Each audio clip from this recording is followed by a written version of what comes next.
In this demo, we will be enhancing our universal report income statement by annotating which forecast method was used and whether the column is the actual or forecasted value. We'll do this using TM1Val formulas and the new Formula Wizard feature. We will begin by adding a user column at the beginning of the report and name it Forecast Method.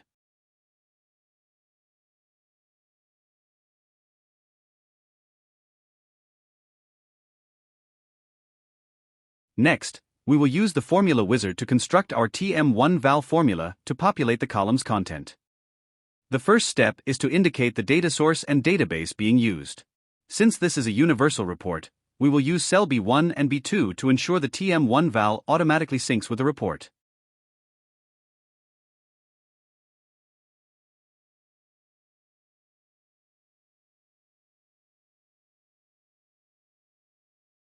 Next, we choose our cube.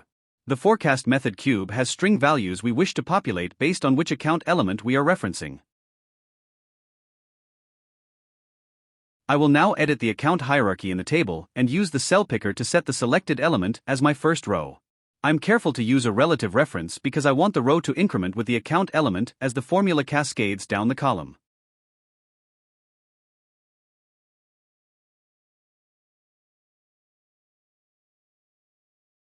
Next, I point the selected element for the forecast method hierarchy to my user column header.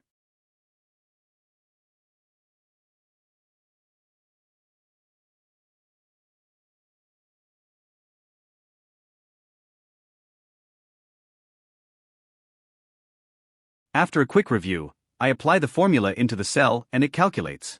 From here, I need to wrap the TM1Val formula with an if-error conditional formula so that the spacer rows don't show errors.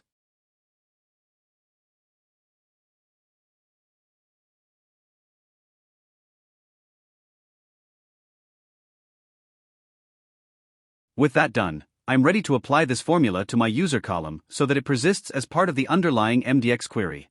This allows me to toggle my rows and see the TM1Val formulas cascade and calculate dynamically with the report. I'm not done yet. I also want to have a row above my report which indicates whether the column contains my actual or forecasted values, A or F. I start by inserting an additional row into my sheet. I'll use the Formula Wizard again to insert another TM1Val from the relative time cube.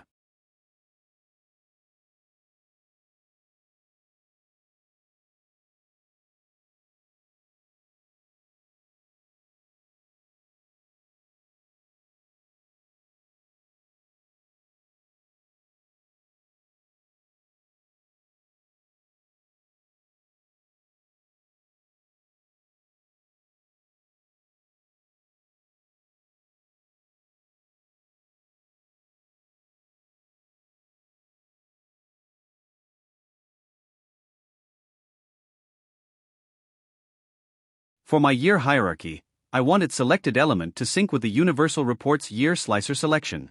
I can do this by using the cell picker to make the selection. Next, I want to have the month hierarchy's selected element increment with my columns. I'm careful to use a relative column reference so that it increments as the TM1Val cascades across the row.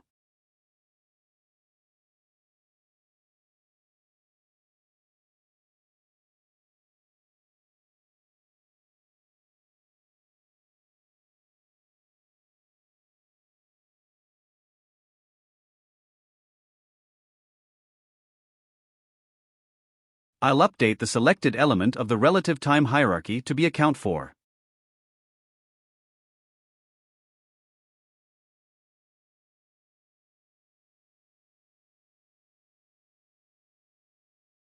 I review once more before applying to the report. I see that the TM1Val has calculated and I drag it across the row. Now it's important that these TM1Vals also cascade when the columns are being toggled.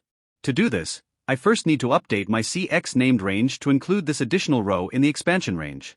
I do this by opening the Excel Name Manager and editing the Applies to Range to include row 56.